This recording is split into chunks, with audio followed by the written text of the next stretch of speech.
शास्त्रीय नृत्य, संगीत और भारतीय कला के महान संरक्षक, जो स्वयं तबले और पखावज के महान प्रतिपादक थे। भारतीय पारंपरिक संगीत पर कई ग्रंथों के रचयिता, जिनके दरबार में घुंघरूं की खनक,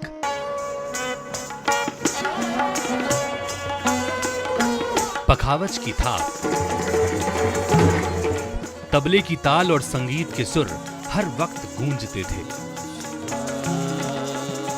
नामचीन कलाकारों से जिनका दरबार सदैव सुशोभित रहता था।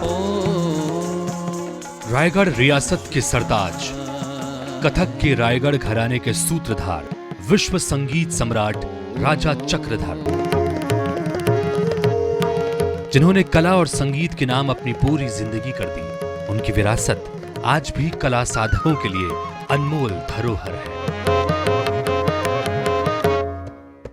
चक्रधर जी रायगढ़ घराने से ताल्लुक़ रखते थे और संगीत के बेहद प्रेमी थे। संगीत से जुड़ी हुई जो विरासत उनने हमें दी, उसको हम सब जानते हैं। चक्रधर महाराज के नाम से प्रत्येक वर्ष आयोजन भी वहाँ होता है। अभी कोरोना काल के चलते नहीं हो पा रहा है, वरना सांस्कृतिक गतिविधियों को, संस्कृति से जुड़े हुए लोगों को अवसर प्रदान करके, एक मंच प्रदान करके सांस्कृतिक धरोहर की रक्षा, सुरक्षा, संरक्षण और नए युगों के साथ उसका मिश्रण और संस्कृति को जीवित रखने का प्रयास। छत्तीसगढ़ का रायगढ़ सांस्कृतिक नगरी के नाम से प्रसिद्ध है।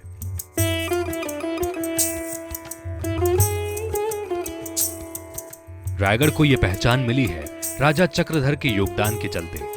भारत की आजादी से पहले छत्तीसगढ़ के उत्तर पूर्व में स्थित रायगढ़ एक छोटी सी रियासत थी।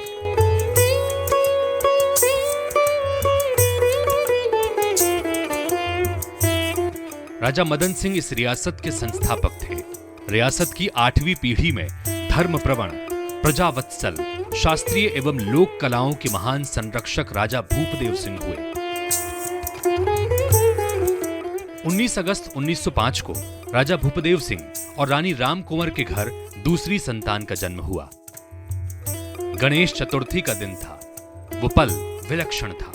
उस दिन संगीत का मसीहा जन्म ले रहा था। बच्चे का नाम रखा गया चक्रधर सिंह।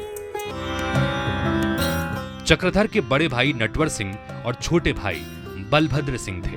उनका जन्म ही महाराज जगन्नाथ भगवान की कृपा से हुआ है, क्योंकि उन्हें महाराज भूपदेव सिंह जो थे, राजा चक्रधर सिंह के जो पिताजी थे, जगन्नाथपुरी गए और पुरी में उनको शंकराचार्य जी का आशीर्वाद मिला, भगवान जगन्नाथ जी का आशीर्वाद मिला और भगवान जगन्नाथ जी के आशीर्वाद से राजा चक्रधर सिंह जी का जन्म हुआ गणेश चतुर्थी के अवसर पर। चक्रधर सिंह को सभी नन्हे महाराज कहते थे।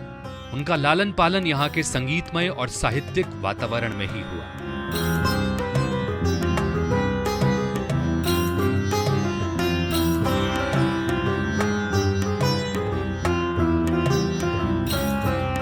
नन्हे महाराज चक्रधर सिंह का जन्म संयोग से गणेश चतुर्थी के दिन हुआ था।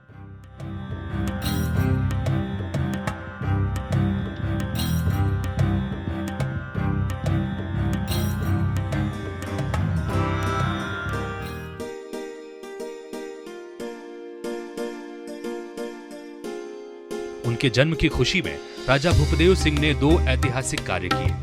पहला, रायगढ़ शहर में मोती महल का निर्माण और दूसरा, पुत्र के जन्मोत्सव को राजकीय गणेशोत्सव के नाम से शुरू किया।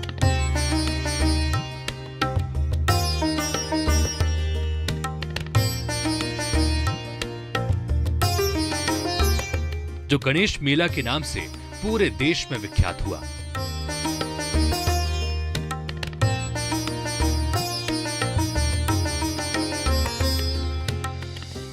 गणेश उत्सव बहुत ही धूमधाम से मनाया जाता था और हर विधा के कलाकार, जैसे मैंने कहा, कथक तो उनको प्रिय था ही, संगीत, कर्नाटक संगीत, भरतनाट्यम, फोक आर्ट्स, कोई ऐसी कला नहीं थी जिसके कलाकार यहाँ रायगढ़ दरबार में नहीं आते थे और अपनी कला का प्रदर्शन नहीं करते थे।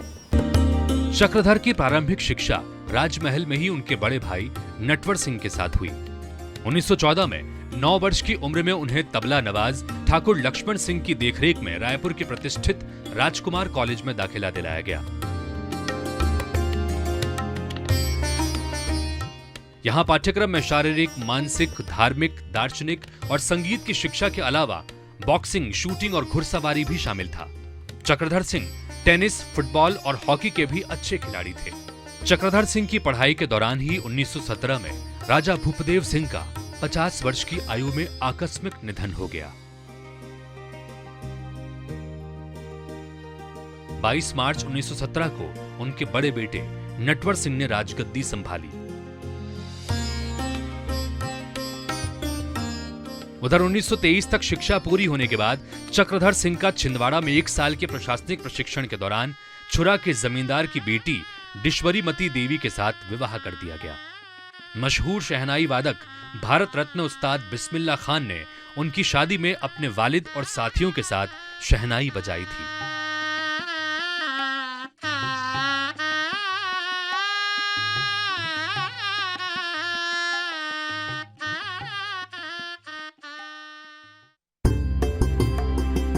पंद्रह फरवरी 1924 में महज 33 साल की उम्र में नटवर सिंह जी का भी आकस्मिक निधन हो गया। नटवर सिंह के कोई संतान नहीं थी, लिहाजा 23 अगस्त 1924 को चक्रधर सिंह को महज 29 साल की उम्र में रायगढ़ रियासत की कमान सौंप दी गई। 1929 में सारंगढ़ के राजा जवाहर सिंह की बेटी कुमारी बसंतमाला से राजा चक्रधर सिंह ने दूसरा विवाह किया। रानी बसंतमाला का निधन हो जाने पर कवर्धा के राजा धर्मराज सिंह की बहन से तीसरा विवाह किया।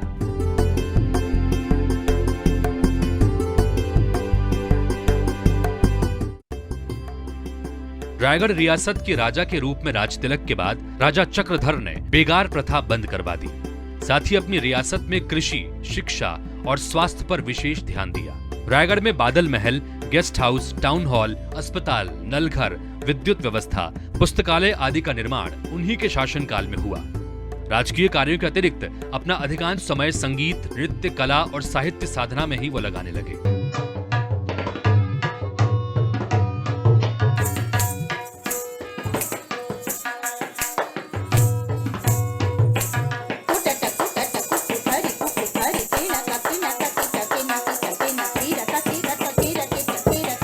संगीत की तरफ उनका रुझान ज्यादा था और इसके पीछे भी एक रोचक दास्तां है।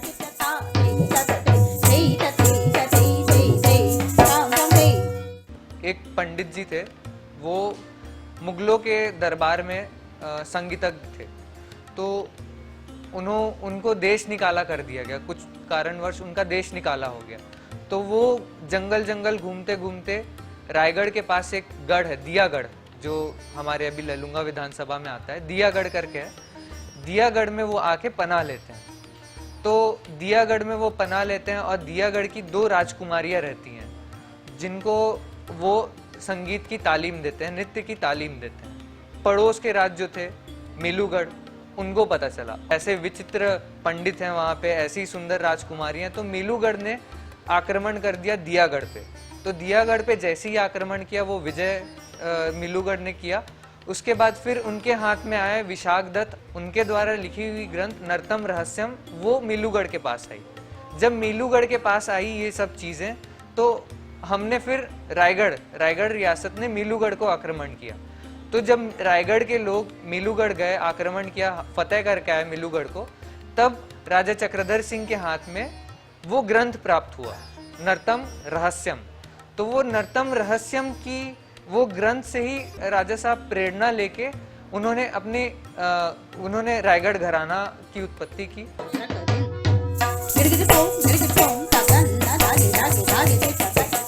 राजा चक्रधर सिंह संगीत अनुरागी और कला पारखी तो थे ही, एक अच्छे तबला वादक और सितार वादक भी थे।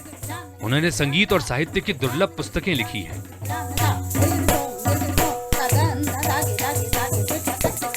अपनी अनुभूति और संगीत की गहराइयों में डूबकर उन्होंने लखनऊ, बनारस और जयपुर कथक शैली की तर्ज पर एक विशिष्ट स्वरूप विकसित किया, जिसे रायगढ़ घराने के नाम से जाना जाता है।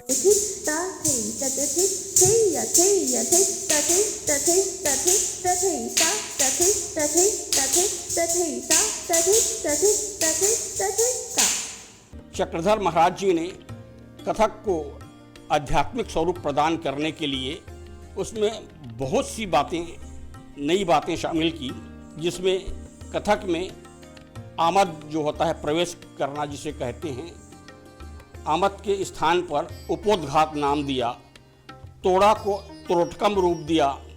कत्तिति घेगचिति कथान थुन तरन्न धा जिंता किरन घेगथम कत्तिति कत घेगचिति कत घेगनत घेगतान धा कत कत घेगता धा कतान धा तान धान धा झिटकतान झिटकतान धा धा कत ताकत कद्धा चिटधा झिटधा कद्धा घेंदा। ये उत्तम थे। ये बहुत प्रिय बोल था। इसका हस्तक भी अपने ढंग से वो कराते थे। मेरे पिताजी भी रहते थे, जयलाल महाराज जी रहते थे। राजा साहब की जो सोच थी कथक के लिए, कितनी दूर तक की, आगे तक की थी कि आज के नवयुवक पीढ़ी भी जब उसको देखते हैं, सुनते हैं, ललाहित हो जाते हैं सीखने के लिए, और सभी लोग उसको सीखना चाहते हैं। उनके शासनकाल में गणेश मेला अपने चरम पर था। अब देश विदेश के संगीतज्ञ, कलाविद, साहित्यकारों का आना जाना पहले से अधिक होने लगा। जयपुर घराने के पंडित जगन्नाथ प्रसाद पहले गुरु थे जिन्होंने रायगढ़ में 3 वर्षों तक कथक नृत्य की शिक्षा दी। इसके पश्चात पंडित जयलाल 1930 में यहाँ आए। कथक के प्रख्यात गुरु और लखनऊ घराने से संबद्ध पंडित कालिका प्रसाद के तीनों पुत्र अच्छन महाराज, लच्छू महाराज और शंभू महाराज भी यहाँ बरसों रहे। उस्ताद कादर बख्श, अहमद जान थिरकवा जैसे सुप्रसिद्ध तबला वादक यहाँ बरसों रहे। वो उस्ताद कादिर बख्श जी पधारे दरबार में, तो महफिल जमी।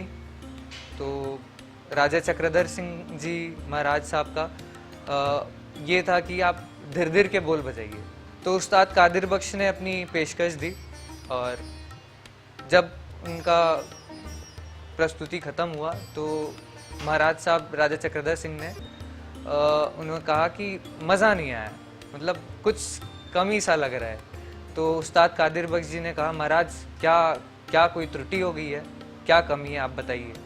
तो उन्होंने अपने आंगन की तरफ पर्दा हटाया और उन्होंने कहा कि यहाँ 100 बुलबुल हैं और 100 बुलबुल सो रहे हैं। तो मैंने ये सुना है कि धीर धीर का बोल सुन के बुलबुल चहकने लग जाते हैं, पर आपके धीर धीर में वो बात नहीं था कि बुलबुल चहक उठे।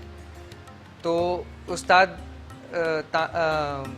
जी बोले कि महाराज, वो तानसेन का ज़माना था जब राग गाने से चिराग जल उठते थे, बारिश हो जाती थी, अब वो ज़माना कहाँ। तो महाराज साहब राजा चक्रधर सिंह ने कहा कि लाइए हम बताते हैं। तो फिर जब उन्होंने धीर धीर का बोल बजाया तो वो जितनी बुलबुलें थी वो रात के 12 बजे चहक उठी। इतना दुर्लभ उनके हाथों में जादू था, इतने देवतुल्य पुरुष थे वो। और फिर उसके बाद जैसे ही बुलबुल चहकने उठे तो उन्होंने कहा कि अभी और भी पेशकश बाकी है हमारी। तो महाराज साहब ने तब दल बादल परन कड़क बिजली के साथ बजाया। तो दल बादल परन बजाने से बारिश हो जाती है, तो उनके दल बादल परन बजाते ही रात में बारिश होने लग गई, बुलबुल चहकने लग गए। लगन दे तड़े तड़न धा धा किड़ दे दे तड़न तिटे तिटे धगनकत धगनकत तिटे तिटे तिटे तिटे तड़िन तकिटे तग दिगन्नाड़ दे तगन धा। लगन दे तड़े तड़न धा धा किड़ दे दे तड़न तिटे तिटे धगनकत धगनकत तिटे तिटे तिटे तिटे तड़िन तकिटे तग दिगन्नाड़ दे तगन धा। ताधा तिटिकते खेतिटे तगन तग तिटिके दिन तान धा। ताधा तिटिकते खेतिटे तगन तग तिटिके दिन तान धा। राजा चक्रधर अपने दरबार में देश विदेश के निष्णात कलाकारों और साहित्यकारों को आमंत्रित करते थे। उनके कुशल निर्देशन में कई स्थानीय बाल कलाकारों को संगीत, नृत्य कला और तबला वादन की शिक्षा मिली।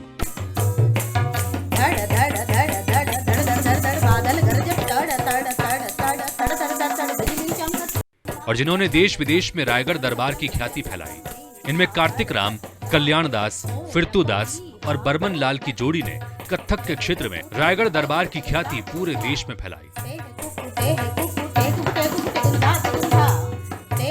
पंडित कार्तिक राम जी, पंडित कल्याण दास महन जी, मेरे गुरु और नाना पंडित फिरतू महाराज जी, पंडित बरमल लाल जी जैसे बाल कलाकारों को इन गुरुओं से विधिवत राजा साहब ने प्रशिक्षण दिलवाई और वहीं से शुरू हुआ रायगढ़ कथक घराने का उदय।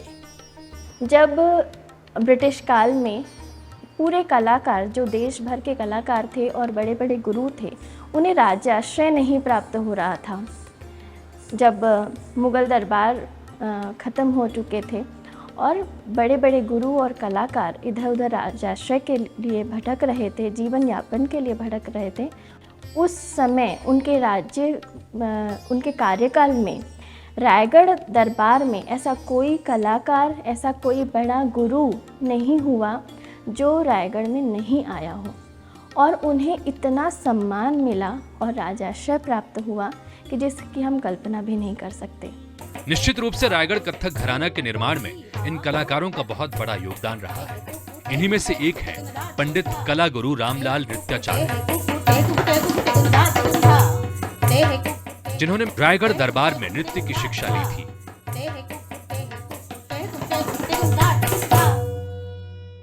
और रात को ही मुझको हमारे पिताजी कई बार पढ़ा के याद करते थे और सुबह उसको महाराज साहब सुनते थे और हस्तक भी बताते थे।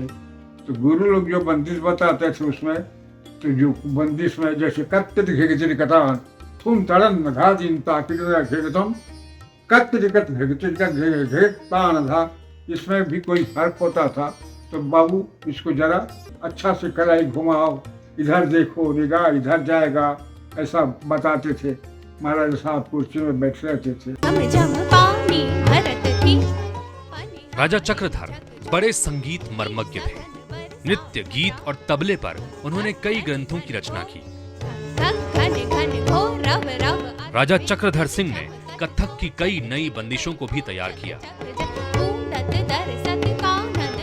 धा दिन दिन धा धा दिन दिन कुनिकिट करगिट किट ततको कुदिरि फिरत चूम तो दिन चिक छन छन छननक ततते चुमक छाम ता ठुन ठुन ठुमकते इनते जिन दिन सुनकिट तक्षुम त्रिकते छिनक छिनकते जिन दिन ननननननन छिनिगिनते नुनजुनते ततते नुनजुनते ततते नुनजुनते ततते कुनिकिट करगिट किट ततको कुदिरि फिरत चूम तो दिन चिक छन छन छननक ततते चुमक छाम ता ठुन ठुन ठुमकते इनते जिन दिन सुनकिट तक्षुम त्रिकते छिनक छिनकते जिन दिन सुनकिट छनननननन छिनिगिनते नुनजुनते ततते नुनजुनते ततते नुनजुनते ततते कुनिकिट करगिट किट ततको कुदिरि फिरत चूम तो दिन चिक छन छन छननक ततते चुमक छाम ता ठुन ठुन ठुमकते इनते जिन दिन सुनकिट तक्षुम त्रिकते छिनक छिनकते जिन दिन सुनकिट छनननननन छिनिगिनते नुनजुनते ततते नुनजुनते ततते नुनजुनते ततते। बिजली के विभिन्न प्रकारों को उन्होंने शास्त्रगत तरीके से रचना की। कड़क बिजली, आकाश में कैसे बिजली कड़कती है। राजा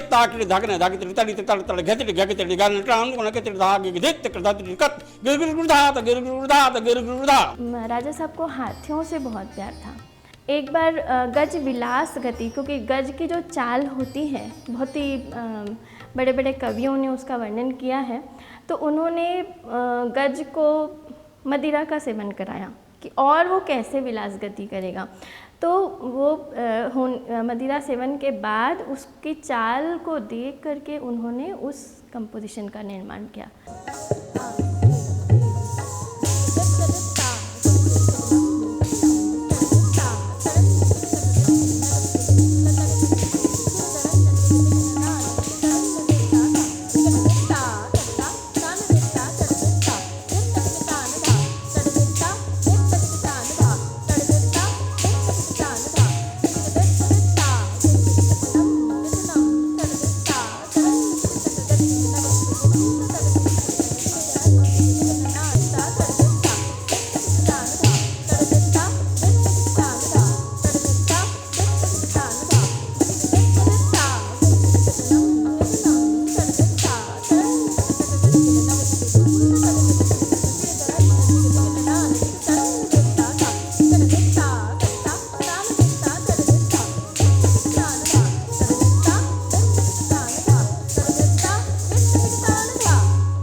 काले बादलों में भगवान कृष्ण की छवि दिखाई देती है।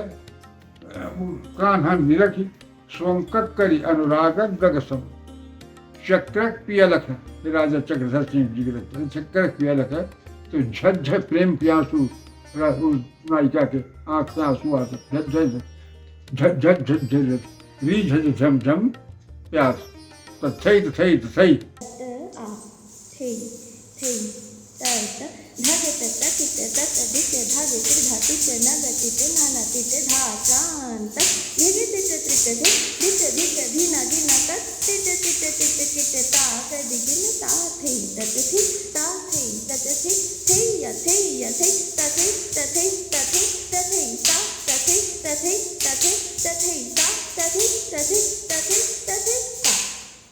तो इस प्रकार से अनेक और रचना उन्होंने छेड़ पर भी बताया, जैसे कलाई कैसे प्रकार छेड़ना, छेड़ो छेड़ मोह छेड़ना, छेड़ना मोह छेड़ना, छेड़ना मोह मोह छेड़ना, मोह छेड़ना, मोह छेड़ो छेड़ना छोड़ना छेड़ना छेड़ना मोह छेड़ना। नृत्य और संगीत की इन दुर्लभ बंदिशों का संग्रह संगीत ग्रंथ के रूप में सामने आया। नृत्य और गीत की बारीकियों के लिए यह ग्रंथ कलाकारों में विख्यात है। नृत्य के पक्ष को उभारने वाली जो बात है वो सबसे उनकी महत्वपूर्ण बात है। लेकिन दूसरी बात, उन्होंने संगीत संसार को अपनी तरह के 4 या 5 ग्रंथ दिए, वो सबसे बड़ा उनका कंट्रीब्यूशन है। और वो है एक नर्तन सर्वस्वम, दूसरा है ताल तोय निधि, तीसरा है मूरज परण पुष्पाकर और चौथा है ताल बल पुष्पाकर। अब ये जो ग्रंथ हैं, किसी एक ग्रंथ में नृत्य की बातें हैं यानी नृत्य की बंदिशें हैं, दूसरे में तबले की है, तीसरे में पखावज की है, या किसी और में कोई कुछ। कहा जाता है कि राजमहल में आज भी इन ग्रंथों को चांदी के वर्क में लपेट कर रखा गया है।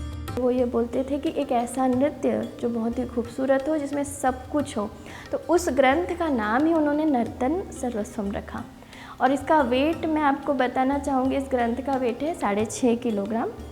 और कई लोग बोलते हैं कि ये ग्रंथ देखा नहीं है, लेकिन मुझे सौभाग्य प्राप्त हुआ कि जब मैं रिसर्च कर रही थी तो मैं गुरुजी के साथ गई थी और राजा साहब के जो बेटे हैं उन्होंने मुझे दिखाया और मैंने वो पकड़ा है अपने हाथ से और फ़ोटो भी है मेरे पास। तो वो ग्रंथ है और बहुत ही खूबसूरत ग्रंथ है। और आप अगर कभी वो आएगा, कभी पब्लिश होता है, तो ज़रूर आप देखेंगे कि मैन्युस्क्रिप्ट है और इतनी खूबसूरत हैंडराइटिंग है, इतना सुंदर तरीके से लिखा गया है।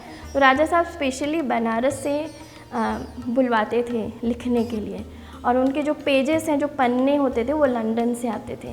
तो अभी तक वो वैसे ही सुरक्षित हैं। इन ग्रंथों को लेकर कई बार मांग उठती रही है कि इन ग्रंथों को सार्वजनिक किया जाए, ताकि संगीत की जिन बारीकियों का इन ग्रंथों में विश्लेषण राजा चक्रधर द्वारा किया गया है, वो आम जनता तक और कला प्रेमियों तक पहुंच सके।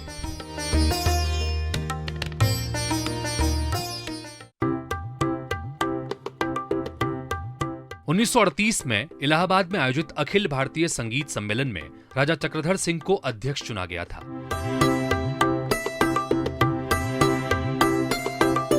ये उनकी सांगीतिक प्रतिभा का ही सम्मान था। 1929 में दिल्ली में तत्कालीन वायसराय और देश के समस्त राजा महाराजाओं की उपस्थिति में आयोजित अखिल भारतीय संगीत सम्मेलन में कार्तिक कल्याण के नृत्य प्रस्तुतिकरण में उन्होंने तबले पर संगत की थी।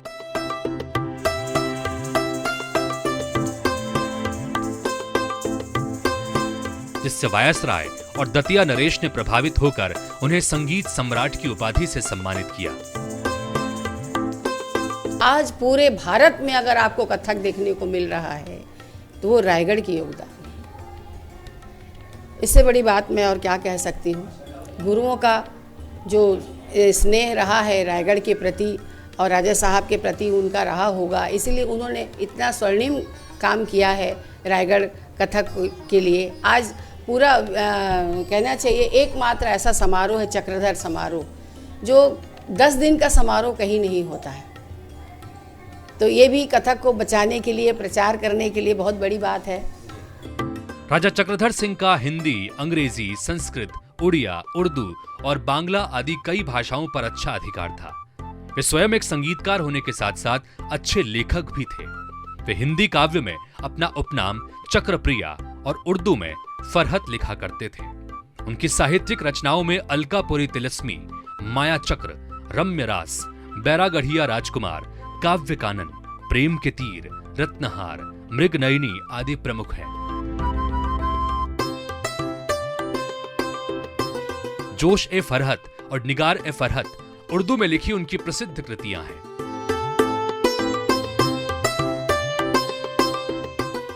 खालिक ने दिन हमको दिखाया है जो फरहत, आँख फरहत उनका उर्दू में अपना नाम देते थे। खालिक ने दिन हमको दिखाया जो फरहत, आँखों में समाया है जो फरहत, गुलशन का तमाशा नजर आया है जो फरहत, फिर मौज पे गुलजोश पे, फिर मौज पे गुलजोश पे आया है जो फरहत। ऐसा उनका साहित्य, ऐसी भाव में भी बहुत विद्वान थे। भाव और नाच दोनों पक्ष रायगढ़ का बहुत प्रबल है।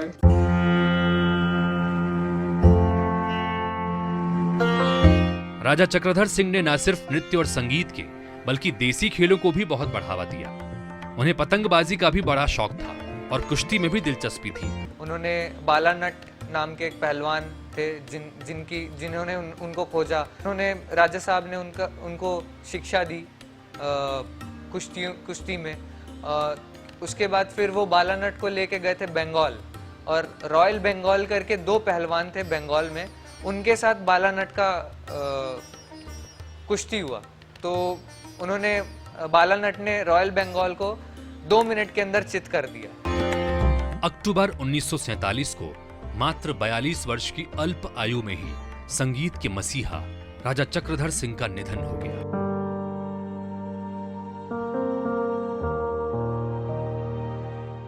संगीत के क्षेत्र में उनके विशिष्ट योगदान को ध्यान में रखते हुए मध्य प्रदेश शासन ने भोपाल में चक्रधर नृत्य कला केंद्र की स्थापना की।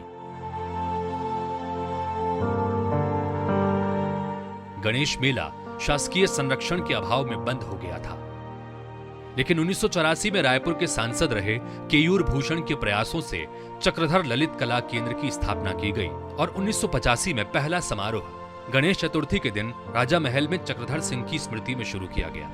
साल 2000 में छत्तीसगढ़ राज्य निर्माण के बाद छत्तीसगढ़ शासन के द्वारा राजा चक्रधर की स्मृति में कला एवं संगीत के लिए राज्य स्तरीय चक्रधर सम्मान स्थापित किया गया है। इसके अलावा हर साल चक्रधर समारोह का आयोजन किया जाता है, जिसमें देश विदेश के जाने माने कलाकार अपने कला की प्रस्तुति देने पहुंचते हैं।